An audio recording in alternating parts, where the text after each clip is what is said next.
After being randomly selected in a draw on Friday, Ontario's 25 newest cannabis entrepreneurs have just days to put together a business plan for how they'd run the province's first ever legal cannabis stores.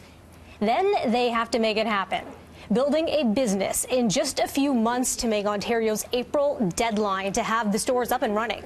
We don't know much about the winners, but it sounds like they have an awful lot of work ahead of them. Joining me now to discuss all of this is David Soberman, a marketing expert at the University of Toronto. And we're also here with Grant McLeod, a Senior Vice President, Regulatory Affairs and General Counsel of Believe. And Grant, you got it.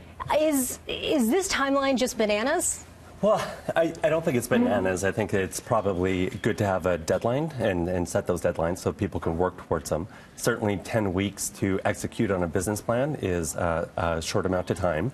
People certainly have their work cut out for them. But the reality is the AGCO and the government made very clear before the process started they were looking for serious applicants who had their stuff together already.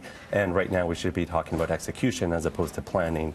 And we'll see likely several people fall off the selection list for that very reason, because they didn't take it seriously enough or maybe didn't have the time to put their plan together. But they need to be on the ground running. And David, I'm wondering, as a customer, on April 1st, these stores open, what can I expect?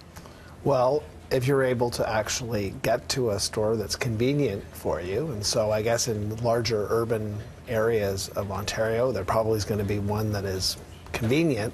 The problem, of course, might be the queues, because I think that a lot of people would rather buy their legal pot in a retail establishment as opposed to buying it online.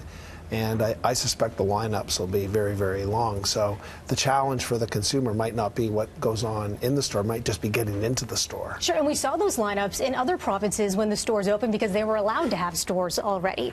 I wonder what kind of lessons we could learn from them. Yeah, well, there's definitely lessons to learn. I think the biggest lesson to learn is to be patient. And the reality is that the cannabis sector and the cannabis industry isn't a light switch. It doesn't just ramp up. There's a lot of work that goes in from regulators, from store operators, from everybody, really, to pull this off. And so the biggest lesson is, yes, there are going to be shortages. Yes, there are going to be lineups, at least in the first days. I was just in Calgary. There's no more lineups.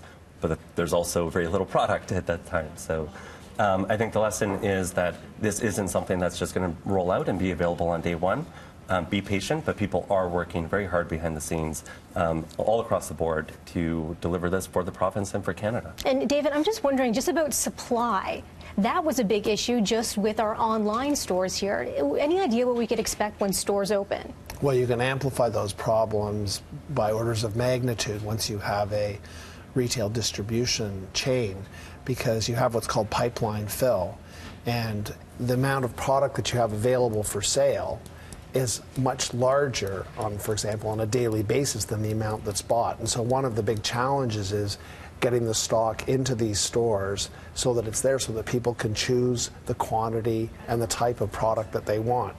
Once you've done that in steady state, you'll probably find that the producers have the capacity to meet steady state. But pipeline fill is a whole different ballgame, and it's difficult in any industry, not just the cannabis industry. And if I could just add, representing a licensed producers are ramping up significantly, but they do face their own challenges as well, and which would affect the product available for stores. But that being said, what the level of production is to meet the new channels for retail, no one really knows yet, and we will find out in a couple months. I know we're running late on time right now, but April 1st, as marketers, what do you think about April Fool's Day being the day chosen to open up these stores? It's a bit ironic. I guess a lot of people, especially if they go to the new retail establishment expecting to buy pot, and there's a really big queue, the joke might be on them because it might be very difficult to get any. We also have the issue, too, is will they actually have enough stock in those stores? With 5 stores, I suspect they will. They've got enough time to plan and to make sure that the 5 stores are full. But ultimately, I think in this province, we're going to have many more retail distribution points than 25. Otherwise, it's going to be a real limit on the growth of the industry. David, Grant, thanks so much. We'll see what happens April 1st. That's the day stores are supposed to open in Ontario.